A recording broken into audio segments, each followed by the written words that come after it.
Assalamualaikum warahmatullahi wabarakatuh. Sebelumnya perkenalkan, nama saya Tri Krisnawati dengan NIM 222111057. Nah, di sini saya akan menyampaikan materi dari mata kuliah Hukum Pidana dengan tema pengertian dan karakteristik hukum pidana. Guna untuk memenuhi tugas tengah semester yang diampu oleh Bapak Junaidi. Nah, langsung saja kita akan membahas materi yang pertama tentang pengertian hukum pidana secara istilah. Hukum pidana secara istilah itu pidana terdiri dari dua kata, yaitu ada hukum dan ada pidana. Hukum tentang pidana ini adalah hukum yang berkaitan dengan pidana. Dalam bahasa Inggris, hukum pidana itu adalah criminal law, di mana kriminal itu memiliki arti berkaitan dengan kejahatan, sedangkan law itu memiliki arti hukum, dan ada juga pengertian menurut para ahli.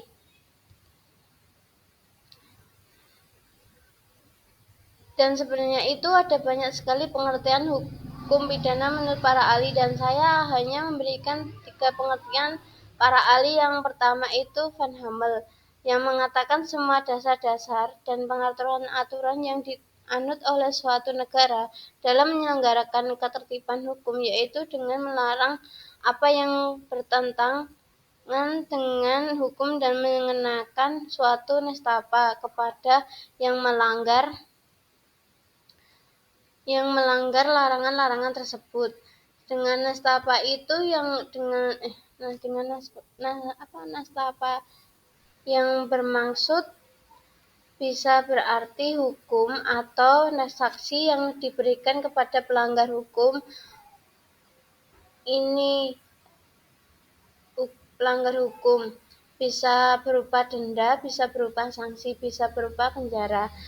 Bentuk hukuman lainnya yang diterapkan oleh hukum sesuai dengan jenis dan perbuatan tingkah laku kejahatan yang dilakukan oleh pelanggar hukum tersebut.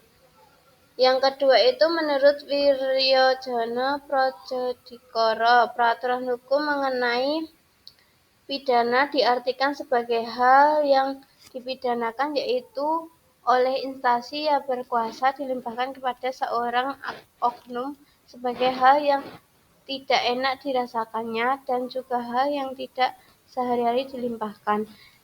Nah, konteks ini dipidanakan itu merujuk kepada tindakan atau perilaku yang diatur oleh hukum pidana yang jika dilakukan itu akan menyebabkan apa seseorang itu dikenai sanksi atau hukuman. Nah, sementara itu yang tidak enak dirasakan itu mencerminkan konsekuensi yang tidak menyenangkan atau tidak diinginkan, mungkin dialami oleh individu yang melakukan tindakan tersebut, seperti dikenai denda atau dikenai penjara gitu. Kemudian yang ketiga menurut Simon, yang mengatakan kesemuanya perintah dan larangan-larangan yang diadakan oleh negara dan yang diancam dengan suatu nestapa atau pidana, barang siapa yang tidak mentaatinya, kesemuanya aturan-aturan yang menentukan syarat-syarat bagi akibat hukum itu, dan kesemuanya aturan-aturan itu untuk mengadakan atau menjatuhi dan menjalankan pidana tersebut. Dan materi selanjutnya ada karakteristik hukum pidana. Jadi, apa sih karakteristik hukum pidana itu? Di sini ada 3 karakter hukum pidana. Yang pertama, mengatur hubungan antara individu dengan masyarakat atau negara, mengatur dan melindungi kepentingan umum. Nah, maksud dari karakteristik ini adalah mengacu pada fungsi utama hukum pidana dan menjaga keseimbangan antara kepentingan individu, kepentingan masyarakat atau negara secara keseluruhan, secara menyeluruh. Nah, berarti hukum pidana ini tidak hanya mencakup perlindungan individu dari tindakan kriminal saja, tetapi juga menjaga kestabilan sosial. Dan apa itu keamanan masyarakat? Nah, karakteristik yang kedua itu ada penuntutan tidak tergantung pada individu